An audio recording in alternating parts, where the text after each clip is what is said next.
Hello guys. So yeah, I think I owe you guys an explanation as to where I have been.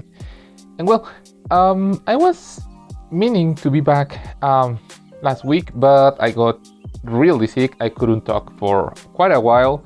So yeah, I was supposed to be bringing a review of the, I believe it's called Astrotech Vesna, I believe, if I'm correct. But yeah, that review will have to wait because I need to redo the video and all of that. And sorry, my lighting is going crazy right now. Okay, there we go. But today, as the title of the video suggests, we are going to be unboxing and doing the first impression, the KBear INK. Let's start. So, since I have here my setup, I don't want to puncture it, so I'm not going to do any fancy tricks. Simple and easy. So, plastic's off. I don't know if you can hear it.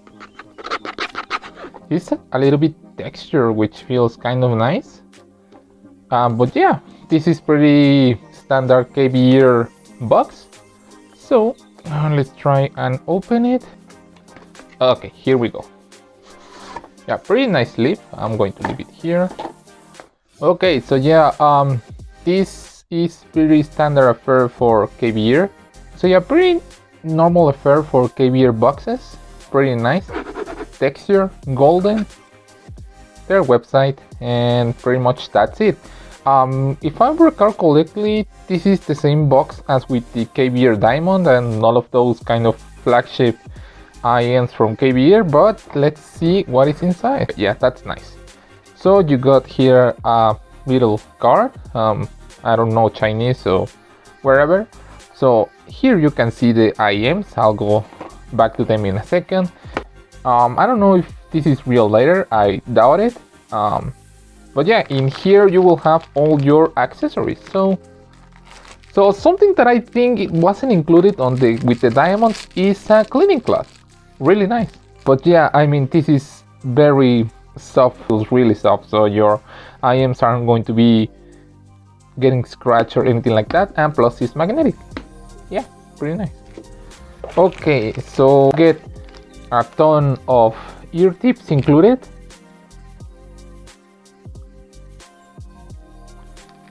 I think these are their signature KBear ear tips. These are really high quality, and also you get a toothbrush. Of course, I'm kidding. This is just to clean your IEMs. Yeah, these feel really high quality, very gummy. Now for the cable. So the cable feels the exact same as with the diamond, but in another color. Which means that it feels soft, but this feels a little bit more rubbery, let's say. It doesn't feel as silky as the diamond cable. As you can see, it's a little bit kinked up, but I suppose that with use and with time, this is going to straighten up a little bit. You have here your preformed ear hooks. Underneath here, there is absolutely nothing. Over here, unlike the KBear Diamond, you get your whiteboard ear tips, which are kind of signature with all of KBear's flagship IEMs like the Aurora, the Believe Diamond. So yeah, you don't get like the foam ear tips that you would normally get, but yeah, I mean, instead of, I believe, 2 pairs of foam ear tips, you get a bunch of more high quality ear tips. So yeah, I believe that is a pretty significant change. But now IEMs themselves, let me focus. I mean, I really like the design. It looks kind of understated, but at the same time it has a little bit of flash and flare for me. As you can see, there are a little bit of details in blue there. I hope it comes good through the camera. There aren't any difference between shells. I mean, they feel quite heavy.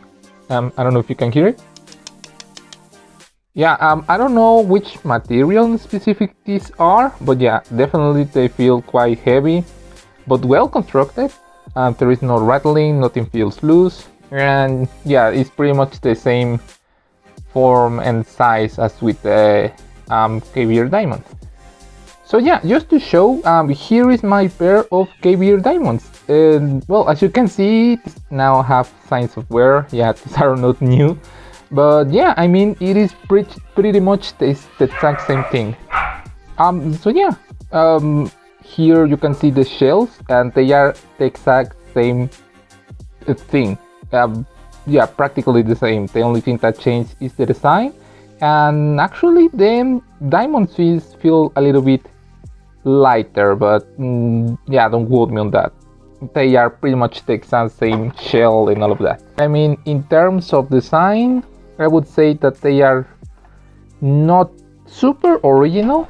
Let me connect the cable and we take a look at them. And here they are. Again, this is not a full review. These are just full first impressions and all of that, and unboxing. And well, I mean, they feel certainly high quality. I wouldn't call them super heavy or anything like that, nor they do scream of super high-end business stuff. But yeah, one thing that I don't like right off the bat is that the KBear logo is upside down when you are using them. Well, they are going to be like this, so yeah, you are not going to be able to see the KBear lettering that well. But yeah, I mean, these are not super high-end stuff, but I will give them a quick listening session and then I'll come back with you with my first impression. So I spent a day and a half listening to the KBear inks, not continuously, but I have used them quite often because I really like these IEMs. I mean, they are not super high fidelity or anything like that, but they are pretty decent. I would say this is a definitely more tuned towards, you know, a traditional V-shaped IEM. Base is elevated, yes, but it's not super bloated. I would say that it lacks a little bit of definition. It sounds kind of loose in a way. Again, these are just my first impressions, don't take this as a review. But yeah, base seems very typical of a V-shaped sounding IEM. Now for mids are actually quite good. I really like the body that they have. I really like the clarity on the vocals and the overall warmth that they have. I really like warm mids. I really like my voices to have a lot of body and instruments to be kind of present. Instrument separation is average. And for treble, now treble gets a little bit spicy sometimes, and it depends on the song. And if you are curious, I've been using my FIO X1 as my main, let's say, source of music because I really like it. And well, these are some of the songs that I've been using to try these IEMs. But yeah, like I was saying, treble seems to be a little bit on the spicy side. It sometimes gets a little bit too sharp for my taste, but I wouldn't say that is necessarily something really bad. I would say that if you are kind of treble sensitive, then yeah, you might need your foam tips or whatever other ear tips or whatever you use to reduce that treble spiciness. But yeah, aside from that, these are a very well rounded off IEM. I really like them, but then again, I wouldn't call them super hi-fi. They sound like a more, let's say, rounded up version of the KBear diamonds. Be pretty much it. Again, this is just a first impressions and unboxing video. Don't take this as a full review. I might change my mind on some of the things that I've said because again, I've only used these items for a day and a half or so. And yeah, with more listening time, I might change my opinion on them. But yeah, again, thank you very much for your patience because yeah, I know I've been missing for quite a while, but yeah, anyways, if you would like to see more videos like this, you know, like an unboxing and first impressions videos, let me know. I have many other reviews coming. Let me just, this should serve as a kind of teaser of what is going to come next. I don't know what is with companies obsessed with anime girls, but yeah, whatever. So yeah, videos should be resuming soon, And again, thank you very much for watching. If you like this video, please let me know in the comment section down below. And yeah guys, have a good day. See ya.